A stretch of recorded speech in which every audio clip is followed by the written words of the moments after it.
Pamalakasang siomay ba ang hanap ninyo?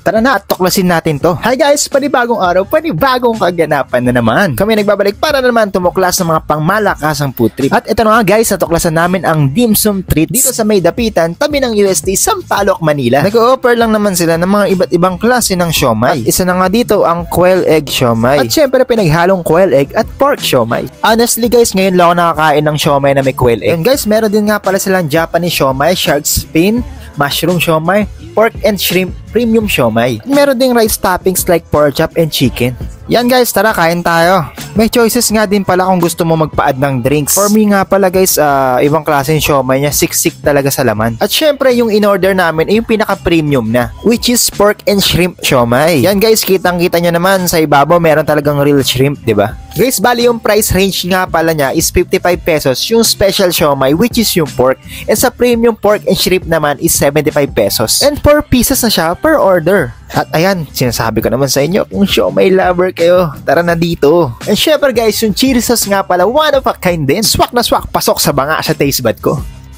Ayan guys, our vlog is about to end. Sana natakam namin kayo. See you on our next daily vlog.